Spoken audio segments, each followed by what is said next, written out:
जय श्री कृष्ण दोस्तों। आज मैं आपको करवा चौथ व्रत कथा सुनाने वाली हूँ। बहुत प्राचीन काल में एक नगर में वैधव्य नामक ब्राह्मण रहते थे। उनकी पत्नी का नाम लीलावती था। वे दोनों अत्यंत धार्मिक और कर्मनिष्ठ थे।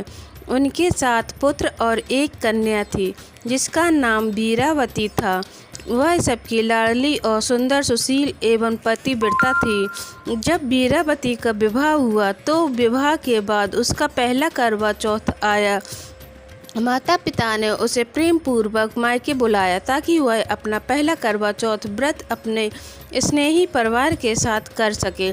उस दिन प्रातःकाल स्नान कर सुहाग की सभी वस्तुएं धारण कर वीरावती ने विधि विधान से व्रत आरंभ किया। उसने यह संकल्प लिया, मैं आज निर्जला उपवास रखूंगी, न जल पीऊंगी और न अन्न ग्रहण करूंगी जब तक चंद्रमा का दर्शन न कर लूं। मेरे इस व्रत से मेरे पति की आयु दीर्घ हो। दिन भर कथा सुनने, भजन गाने और पूजा करने के बाद शाम ढलने लगी। वीरावती का शरीर निर्जल रहकर अत्यंत दुर्लभ हो गया। उसका चेहरा पीला पड़ गया और वह बार बार मूर्छित होने लगी। यह देखकर सातों भाई बहुत दुखी हुए। वे बोले, बहन, अभी चांद नहीं निकला है और तू अन्न जन ग्रहण नहीं कर सकती, परंतु तेरा यह हाल देखकर हमारा मन रो रहा है। हम कुछ उपाय करते हैं। भाइयों ने एक पहाड़ी पर चढ़कर एक दीपक जलाया, इसे छलनी से ढक दिया और पेड़ की शाखाओं के बीच रख दिया ताकि वह चांद जैसा दिखाई दे। फिर वे नीचे आकर बोले, बहन, चांद निकल आया है, अब तुम पूजा कर लो। भाइयों की बात सुनकर वीरावती ने श्रद्धापूर्वक दीपक जैसे चांद को देखा, उसका अर्घ्य दिया और अपने पति का नाम लेकर व्रत तोड़ा। जैसे ही उसने जल पिया, उसके पति के शरीर से प्राण निकल गए। वीरावती को यह पता चला कि उसके भाइयों के छल के कारण व्रत भंग हो गया और यह अनिष्ट हुआ। वह फूट फूट कर रोने लगी। उसने देवताओं से प्रार्थना की, हे माता पार्वती, हे भगवती, मुझे यह भूल हो गई, कृपया कर मेरे पति को पुनः जीवन दे। वीरावती के आर्तनाद से माता पार्वती प्रकट हुई।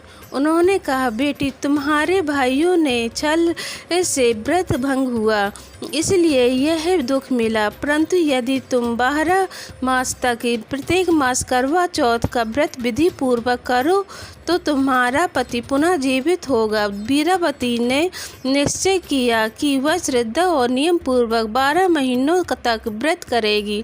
वीरावती ने एक एक कर 12 महीने तक करवा चौथ का व्रत किया। प्रत्येक व्रत के साथ उसने माता पार्वती की उपासना की, उसका ध्यान किया और अपने पाप का प्रायश्चित किया। 12वें व्रत के दिन माता पार्वती पुनः प्रकट हुई और प्रसन्न होकर बोली, वीरावती, तुम्हारी श्रद्धा और पतिव्रता धर्म से मैं प्रसन्न हूँ। अब तुम्हारा पति पुनः जीवित होगा।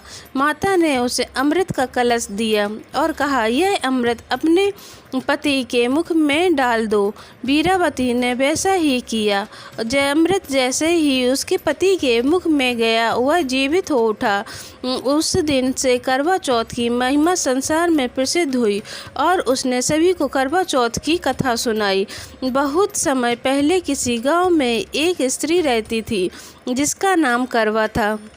वह अत्यंत पतिव्रता और साहसी थी। उसका पति उसे बहुत प्रेम करता था। एक दिन उसका पति नदी में स्नान कर रहा था कि एक मगरमच्छ ने उसका पैर पकड़ लिया। करवा यह देखकर तुरंत ही नदी में कूद पड़ी। उसने सूती धागे से मगरमच्छ को बांध दिया और यमराज के दरबार में पहुंच गई।